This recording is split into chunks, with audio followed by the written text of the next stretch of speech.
back, and we are once again reviewing Crisis Pregnancy Center websites. I'm Teale Phelps-Bondroff, Research Coordinator for the BC Humanist Association. Hi, everyone. I'm Olivia Jensen, the Acting Executive Director of the BC Humanist Association. And in this series, we are walking through the websites of crisis pregnancy centers to show some of the misinformation and some of the deception that you might find there. But before we get diving into today's crisis pregnancy center website, let's talk about what is a crisis pregnancy center. So Olivia, what are we talking about today? Yeah, so basically a crisis pregnancy center, or a CPC, is a type of anti-abortion organization that typically presents itself as a medical facility offering unbiased and uncomprehensive information about pregnancy options, but often uses deceptive tactics to dissuade pregnant individuals from seeking abortion and, instead persuades them to continue the pregnancy, essentially. Yeah, and people describe these as fake clinics. What they engage in is, motivated counseling. And what we found in our study, we'll put a link in the comments below. It was a study done between the BC Humanist Association and the Abortion Rights Coalition of Canada. And we reviewed the websites of all crisis pregnancy centers in Canada. And what we found was that very often they're providing deceptive, misleading, inaccurate, not comprehensive information about various aspects. And many of them are concealing their religious motivations. So these are organizations that are set up to dissuade people from having abortions, and they do so using a variety of means. And so today we're going to take you through one of these websites and flag some of the problematic elements of that website to kind of illustrate some of the challenges that you see on these with these organizations. Who are we looking at today? So today we are looking at, I think it's called the Crisis Pregnancy Centers of Vancouver and Burnaby, and they're in Vancouver/Burnaby, I guess. But so they're this is sort basically of the group in that runs it through the Lower Mainland, basically. We'll notice the first thing we see on this CPC website is their web address. So it's optioncenter.ca. Now that's significant only because in the Lower Mainland, these sexual and reproductive health clinics are called Options for Sexual Health. So using the word options, that may be accidental, but some groups have actually, as we've seen in some of our previous reviews, and we'll put links to those in the comments as well, we've seen that organizations will use similar names to real clinics and real sexual health clinics to try to sort of convince people to go into their offices. So there's a couple of things that pop up right away. We'll go to the home screen, I think, first of all, just to see what we see when we first visit. Again, we've got our typical stock photos of people looking concerned, usually young women, and pregnant concerned. and that's kind of what drives people here. Now let's scroll down and see if there's any disclaimers about the organization on the homepage indicates their motivations or anything along those lines. Usually it's down here at the bottom. Here we go. So they've got a disclaimer that says they're not a medical facility. It also says that they do not provide or assist in arranging abortions. So that's many CPCs will not do that. And when we were looking at some of the websites, we found that only 57% of CPC websites would disclaim that they are not medical facilities. And so these are groups that are often masquerading as medical clinics. So the other thing here, I think, we sort of did a bit of a pre-walk through this website, and there's a couple of things we wanted to flag. The first one is, let's go find out about the organization. So who are they? So I think when we go to the About page, we found some interesting things, first of all. Yeah. So one of the main things that pops up right away is that they are basically run by the Christian Advocacy Society of Greater Vancouver, which is obviously a religious organization. And they actually run more than one service. So they have post-abortion grief, which is another service that they run separate from this. And they also run Online Care Canada, which we'll pull up here in a second. And it's basically an online crisis pregnancy center in essence. It's basically everything that a crisis pregnancy center would be, but online. So they have, you can call or chat with someone. And you'll notice the post-abortion community services is a trend we see in CPCs as well, where there's often reinforcing stigma around abortion itself. And that's one of the harms. You'll see sort of subtle language in CPC websites talking about potential harm and distress and potential medical implications of abortion while downplaying those of pregnancy. So one of the things I wanted to do on this website is we have at least this group is upfront about their religious affiliations. We've seen some where they're overtly concealing their religious affiliations. Let's see what happens when we look at our options. So you're experiencing an unplanned pregnancy in Vancouver or Burnaby, you go look at the options. We think we're pregnant. We're going to click on the question mark and take a look at what it says here. What do we have here? This is always interesting. So there's a lot of language around fear. We've got some common communications around that. The group is talking a lot about how they provide an environment where they provide information for people that's free from judgment. That is often not the case, as we're going to see momentarily with some of the other sections of the website. But what's interesting with a lot of these sites is they're really trying to drive you to go visit their either offices or call them or get in contact with them. You often don't see as much detailed information. I think this one has a bit more information on it. I think it's interesting. They actually have the exact number of women that they have assisted, which I haven't seen on some of the other ones, but they have a very concise number of, 16,500. So what happens if we scroll up and look at some of the resources? I think this is going to be quite informative. So when we were looking at this website earlier, we had, we're looking under the resources section. We kind of get an understanding of where the CPC situates themselves in the sort of broader ecosystems of services that they run. And this one offers sex education like several of them do. And so if you scroll up, we should be able to click on their share program. Let's try that one first. Both work. So we're at resources. So what's interesting with the resources? Services, sorry. Oh, it's all good. Let's look at services. Okay, here we go. So services, we kind of see what the CPC does. And so you've got pregnancy tests. That was a technique that was used by CPCs to get people in the door when pregnancy tests were more expensive than they are now. You've got information about options. You'll notice that they've got information on pregnancy, abortion procedures and risks, and abortion alternatives. It's very interesting, the framing there. And you'll notice with all these websites, or very many of these websites, they're not talking about the risks of pregnancy. They talk about the risks of abortion, which they often upplay, or they will use inaccurate information, often say sometimes drawing attention to not demonstrated evidence and links between breast cancer. But in this one, you'll notice that it's pregnancy or the risks of abortion. The other thing that's noteworthy on here is their sexual integrity education, which is a code word for abstinence-only sex ed programs. And I know, Olivia, you've been looking at that a bit more in the Lower Mainland. Maybe you want to take us over to their sex ed program. We can kind of poke at that for a few minutes before we dive into some of the other options. Yeah, for sure. Here, so there is their sex ed program that they run, and just taking a look at their page here, they have some testimonials, some comments from teachers, and they get into a little bit more of what they talk about here. And so, yeah, a big, I don't know, hot word, or I don't know what the phrase is, but one they really like to use a lot is sexual integrity, crisis pregnancy centers. And in essence, it kind of talks about that, virtue related, sex ed, that you're saving yourself, and that, sex is something that's supposed to be integral, or it's more of a religious take on sexual education. And this is obviously, problematic if they're going into public schools and teaching about this. I mean, it's problematic if they're teaching any child about this, because as we know, abstinence-based sex ed is not the most helpful, or but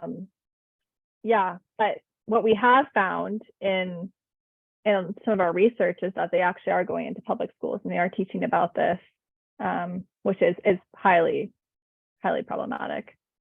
So even here, here we go, like down, right there, you've got looking at some of the schools there. They've presented to high school students in a range of schools, thousands of high school students they talk about. Apparently they have an outreach program that goes overseas. But yeah, as Olivia is saying, right, the empirical evidence on abstinence-only sex ed is that it doesn't work. And you also will often get fear-based sex ed, where they're underscoring the risks associated with sex, STIs, and you can see kind of some of that language. Usually it's language that's associated with sort of sexual integrity, which is the new way of referring to abstinence only, because that was very much debunked, but has been demonstrated to be non-effective form of education. So this is, one of the things that's really worrisome is that the CPCs are presenting themselves as sort of a place to go to get curriculum content. I was a sex educator for a couple of years when I was teaching grade 9, and you want someone to come in from outside the classroom to teach you about, teach your students about some of the aspects of the program, because it gives them a safe space where they can ask questions. No one wants to ask their teacher they have to see every day about some of the awkward questions around sex, especially, grade 9s and 10s. But if you're a teacher and you're looking for someone to come into your classroom and the local, real clinic is unavailable, that person's busy, you might find this group here. And the way it's worded, it's not going to have a lot of red flags on this page that might dissuade someone from signing this person up to the classroom. It's also free, which is a way of getting people in the classroom. But let's go back, maybe if we can, to some of the options, because I think when we're looking at the different options, this one has a particularly interesting language on it. We looked at the resources. If we look at options, let's see what happens when we click on abortion first, because this is what's really interesting. And if we scroll down here, we actually have a lot more information that we tend to see on these websites. Many of them would just say, if you're considering abortion, here's what abortion is, call us. In this one, we actually have some information about, there's trimesters are mentioned, there's statistics, and there's even some links and citations, which is a rarity on these websites. But what's interesting here is the second bullet point. So you got physical and emotional risks. And of course, there are always risks to medical procedures, and they've got some of the risks linked here. You'll notice they're underscoring the emotional aspect. And we know from surveys that have been done time and time again that the number one feeling that people have after an abortion is usually relief. But you can see them underscoring some of the other comments, right? So here it says relief, but then they also talk about other people experiencing strong negative emotions. And this is a lot of that post-abortion care that some of these groups will offer. And they even have post-abortion stress, or it's post-abortion syndrome that they like to coin, which is actually not a medically factual. It's not a thing. Yeah. It's not a thing. Well, this is what's interesting here too, and this is the medicalization of CPCs. And you've actually, in our report, we talk a bit about this, and there's been more literature on it, but you actually see crisis pregnancy centers making themselves seem more and more medicalized, whether that's having nurses, ultrasound technicians, using more medicalized language, reframing, creating symptoms, creating syndromes and things along those lines. It medicalizes the procedure and it legitimizes them. And that makes them seem more like a real clinic, when really what they are is a Christian evangelical organization that's working to try to dissuade people from having an abortion. And we can see that when we click on the information they provide for the other options. So note, we've got a bullet point, several bullet points about the risks associated with abortion. Let's go see what happens when we click on carrying the child to term, or parenting, or adoption. Either one, we'll do both.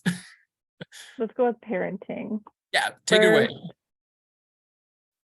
And so here you see, a happy mother and her child.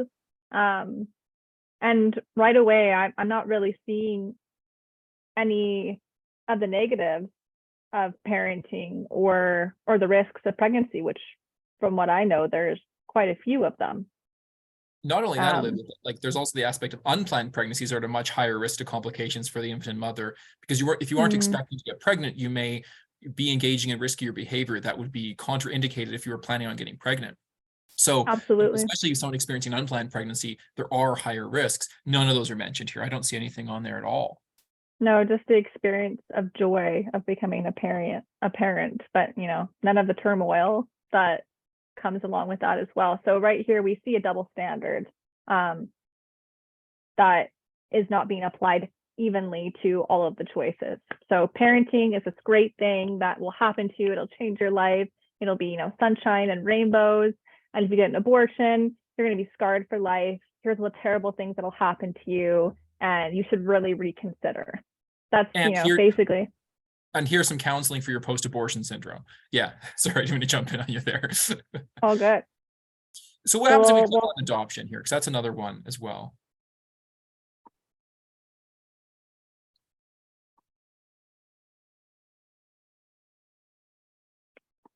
Yeah, there's a bit more information here. Oh, go ahead, sorry. Oh, I was just pointing out the stock image. Happy family. Oh, yeah, that's right. Yeah, there's always the picture of the happy family. With the other options, there's always someone sad leaning up against a wall or looking at a pregnancy test. Yeah, so like this one's interesting because, again, you also don't have some of the risks or the emotional turmoil that could be associated with adoption. And that's another aspect that's ignored. And so, again, one of the things that's really noteworthy from our studies, so the study that we just put out, which is linked in the comments, looks at crisis pregnancy centers across the country, and it updates a previous report from the Abortion Rights Coalition of Canada from 2016. And we've noticed a significant trend in that the organizations are providing less and less information and trying to get people into their offices. You see the medicalization, which is another aspect. But ultimately, what you see is crisis pregnancy centers trying to present themselves more and more as sort of legitimate clinics, and less front-loading their religious motivations, their anti-choice motivations, and perhaps potentially some of the manipulative techniques that they use, like we've seen here. They're quite insidious. Let's just look at the other options really quickly, and I think that we may have exhausted this website because it's It's, pretty typical at this stage. Mm-hmm. After abortion, I guess we'll take a look at that, since if they didn't already exhaust that. But Oh, here we go. So okay. the pictures, you can see the pictures at the top already. You've got two people with their heads in their hands. It's nice to have the rare picture of a man on these things. I don't know if that's nice or not, but what else do we have in here? So here we go. Post-abortion grief could be related to a woman's age. Interesting. I don't know where they got that, since that's all technically a thing. Where's that data? Length of pregnancy, previous mental health. Oh, okay. Yeah, religious, cultural belief. Okay, so these are all the things that can impact a thing that doesn't exist. Oh, that the whole post-abortion syndrome. Look at that bullet point list of. So this is like a powerful bullet point list of none. You don't want these things: sadness, feelings of compelled, feeling compelled to conceal an abortion. Yeah, this is kind of why organizations like Shout Your Abortion exist, because there's so much stigma and taboo around abortion. And here's a group that's kind of reinforcing that. Psychological numbing, you've got believing you're unworthy, avoiding relationships and struggling with intimacy, alcohol and drug abuse, having thoughts of suicide. Yes, it's entirely possible that someone would have these feelings after an abortion, but post-abortion syndrome is not a thing. And they're really trying to reinforce it here with the language that they're using. And look, we actually have some religious language in here, which is quite rare for one of these websites, which you actually see towards the bottom. Unable to feel forgiven by God. So this is again, a very, religious focused organization. At least this one's more overt in their religious affiliation as opposed to some. Their religious affiliation this is specifically a branch. And Olivia, you were explaining this to me before because you did a bit more digging into this, but this organization is specifically a branch of a broader Christian advocacy organization in the Lower Mainland. Is that right?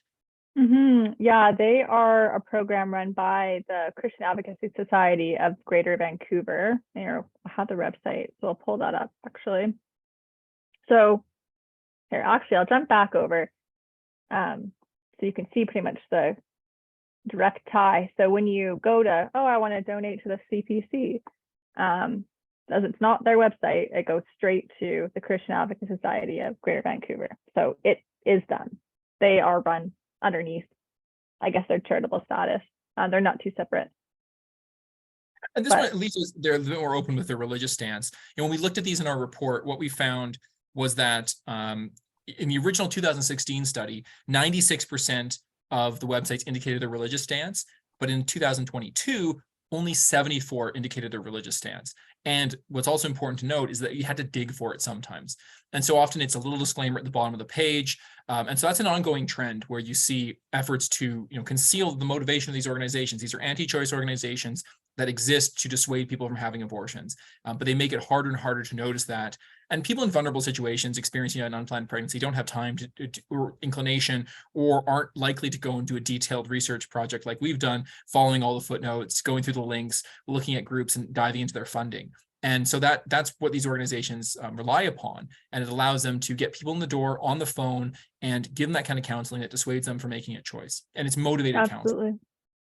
Yeah, actually that ties into something I wanted to share. There was a review here actually for this crisis pregnancy center that was made just a couple of weeks ago actually.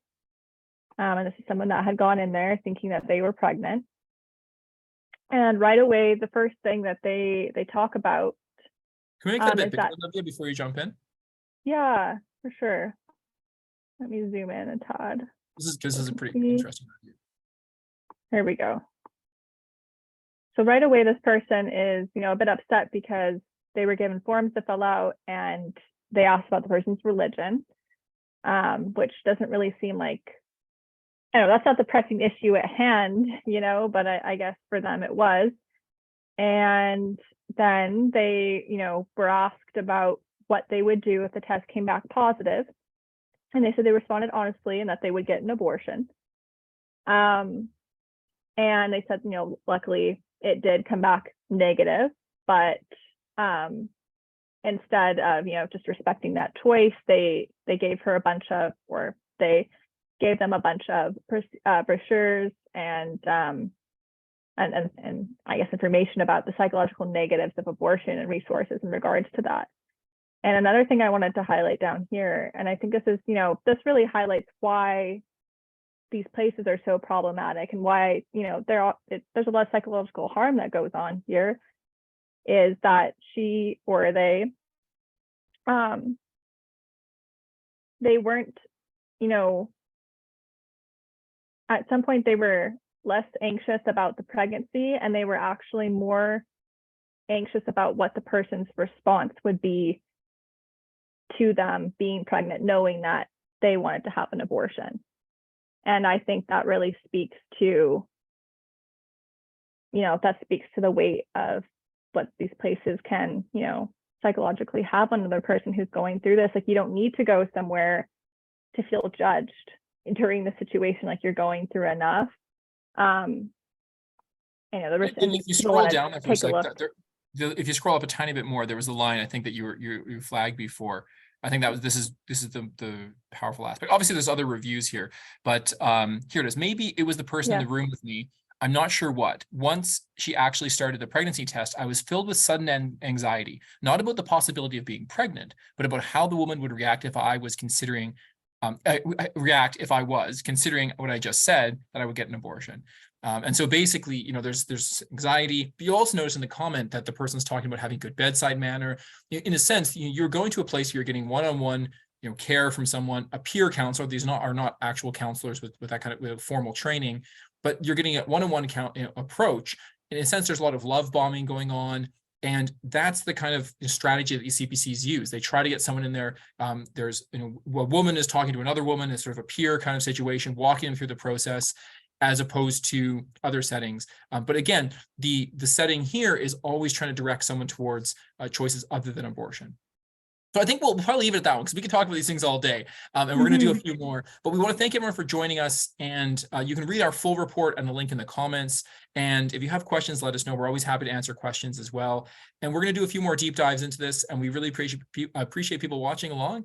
And I guess the last thing we would say is, in our report, we talk about a few things that we can do, we'd like to see done to address the concern around CPCs. One of them is funding. So a lot of these CPCs get a lot of funding, government sources. They're almost all registered charities. So we have the government registering charities that are designed to, you know, convince people not to have abortions. And we've already seen that being a problem at the federal level, and making sure that, you know, funding from municipal, federal, and provincial levels don't go to these organizations, as well as private charities. That's one major thing. These organizations, they cost money to run an office in Vancouver or Burnaby. And that's something that we shouldn't be funding through public coffers at the very least. And we'll leave it at that. So thank you all very much, and we'll see you again next time on Crisis Pregnancy website walkthroughs. Thanks, everyone.